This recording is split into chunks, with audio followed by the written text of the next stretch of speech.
दोस्तों, आने वाले कुछ ही दिनों में दिल्ली की सड़कों पर एक ऐसा तमाशा देखने को मिलेगा जो शायद पिछले कई सालों में देखा नहीं गया। तारीख तय हो चुकी है, घड़ी की सुइयां उल्टी दिशा में टिक टिक करके घूम रही हैं और 6 जून यानी इसी शनिवार को दिल्ली एयरपोर्ट पर एक ऐसा दृश्य बनने वाला है जिसका इंतजार लाखों लोग कर रहे हैं।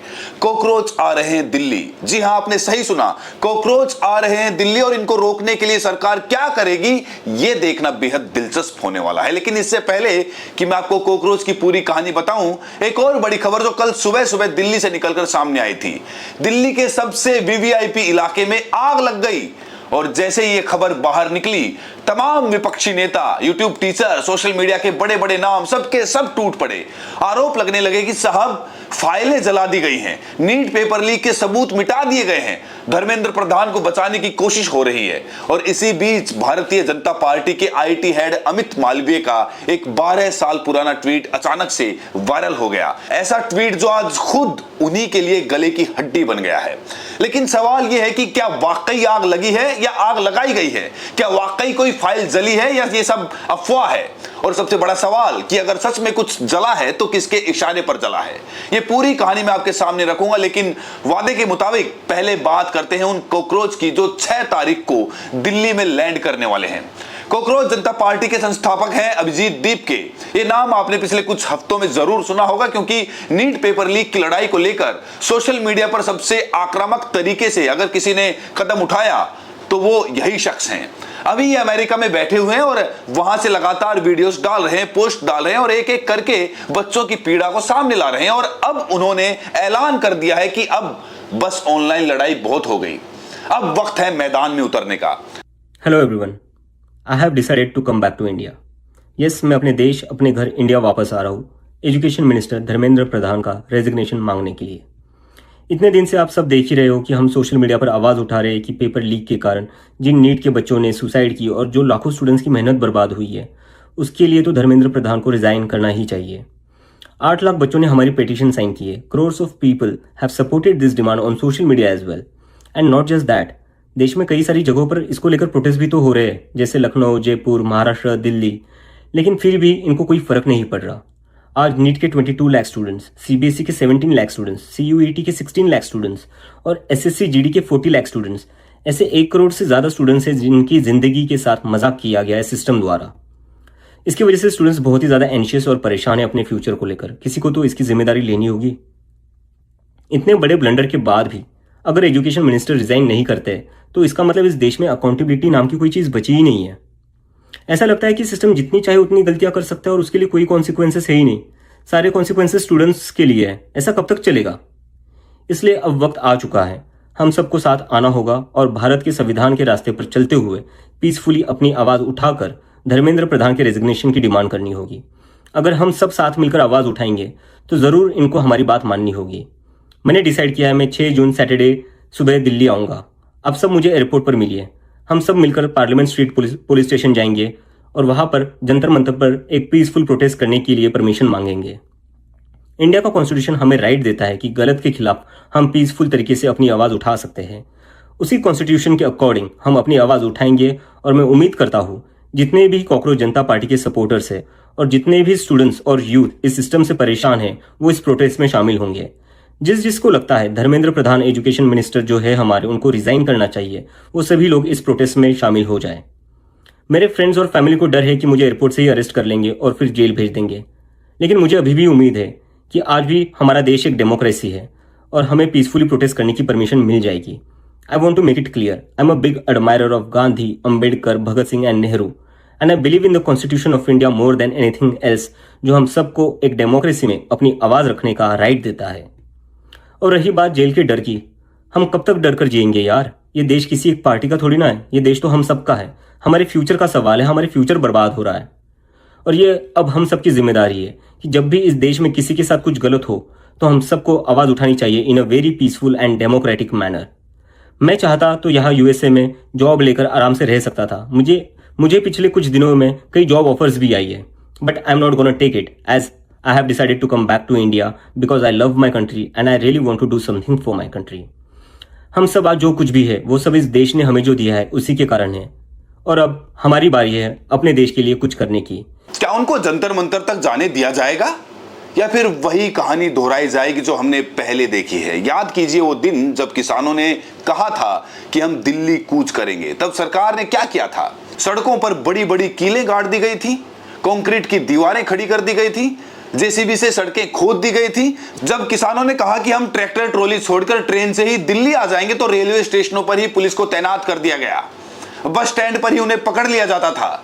जो थोड़े बहुत किसी तरह घर से निकलते उन्हें रास्ते में ही धर लिया जाता, और जो नेता टाइप के लोग थे उनको तो उनके घर में ही नजरबंद कर दिया जाता था। हाउस अरेस्ट जैसी कोई चीज होती है, ये तो बाद में देश के लोगों को पता चला था कि साहब अब इस देश में किसी को अपने ही घर में बंद कर देना ये भी एक हथियार बन चुका है। तो ऐसे में अभिजीत दीप के जब अमेरिका से उड़कर दिल्ली पहुंचेंगे तो सरकार के पास 3-4 ऑप्शन होंगे।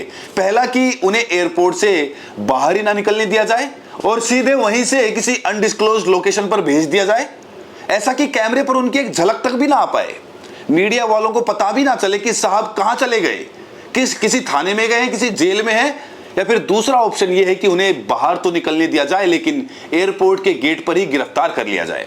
तीसरा ऑप्शन यह कि उन्हें थोड़ी दूर जाने दिया जाए और रास्ते में कहीं रोक लिया जाए। और चौथा ऑप्शन जो सबसे डरावना है वो ये कि उन्हें सीधे गुवाहाटी की तरफ रवाना कर दिया जाए। आप पूछेंगे कि गुवाहाटी क्यों?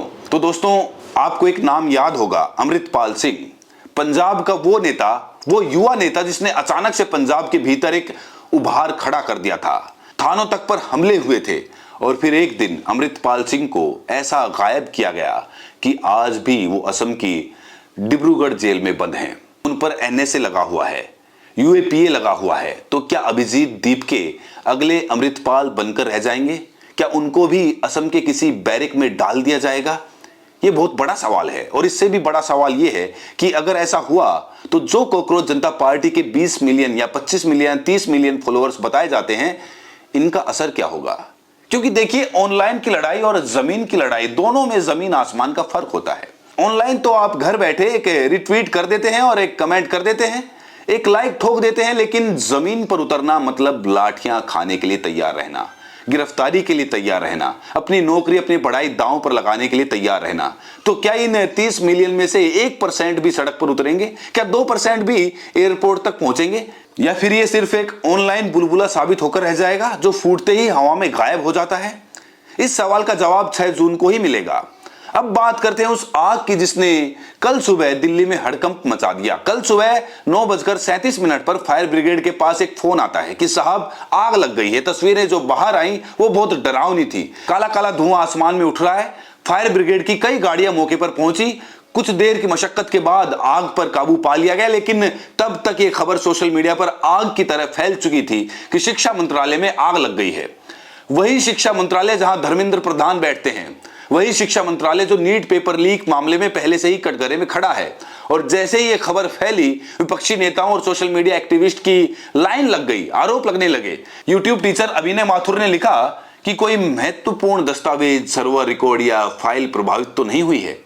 शिक्षा मंत्रालय में आग लगने की खबर चिंताजनक है। ईश्वर करे कि सभी कर्मचारी अधिकारी सुरक्षित हों तथा किसी प्रकार की जनहानि ना हो। शिक्षा से जुड़ी संस्थाएं करोड़ों विद्यार्थियों की उम्मीदों, उनकी नीतियों और उनके भविष्य से जुड़ी होती हैं। ये उन्होंने बहुत ही नपे तुले शब्दों में लिखा, लेकिन इशारा साफ था। फिर बीजेपी समर्थक अजीत भारती की एंट्री हुई। उन्होंने तो खुले शब्दों में लिख दिया कि जिस मंत्रालय में समस्या हो वहां आग लगना एक आम बात है। आशा है कि कुछ महत्वपूर्ण फाइल जलकर नष्ट ना हुई हो। यानी एक तरह से उन्होंने भी मान लिया कि कुछ तो गड़बड़ है। लेकिन सबसे मजेदार कहानी आती है बीजेपी आईटी सेल के हेड अमित मालवीय की।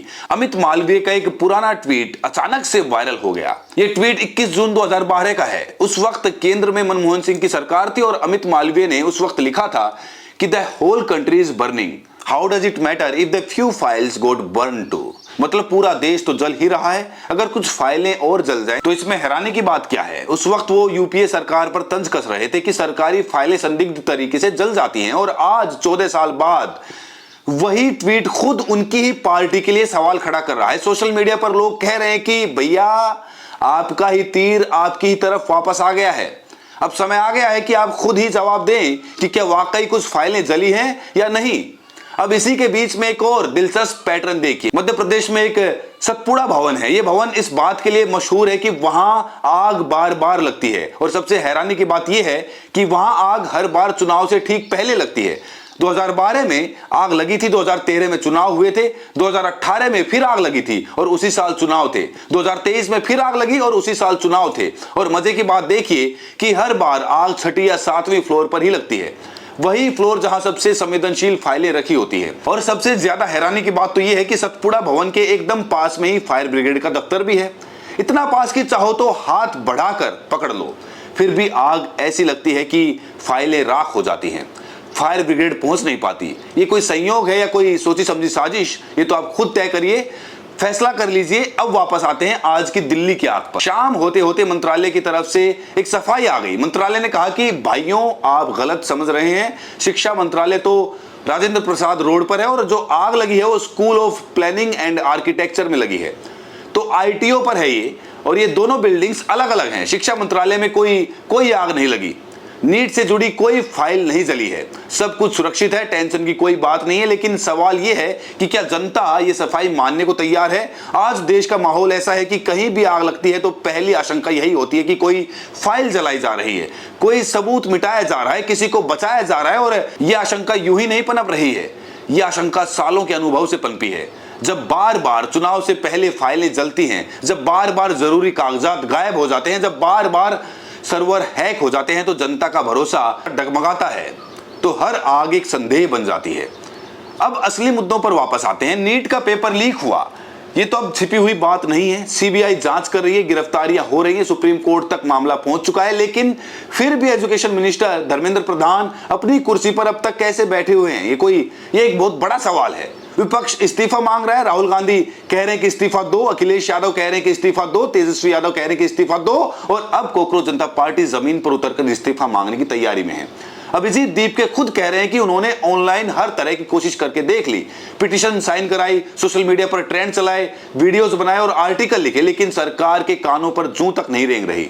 तो अब उनके पास सिर्फ एक ही रास्ता बचा है और वो है ऑफलाइन लड़ाई, सड़क पर उतरकर लड़ाई लड़ना। पूरी कहानी का सार क्या है दोस्तों? सार ये है कि 6 जून का दिन दिल्ली के लिए एक ऐतिहासिक दिन हो सकता है। या तो ये दिन एक नई शुरुआत का दिन बनेगा, या फिर ये दिन एक अधूरी कोशिश बनकर रह जाएगा। अगर अभिजीत दीपके के समर्थक बड़ी संख्या में एयरपोर्ट पर पहुंच गए तो सरकार की नींद उड़ जाएगी।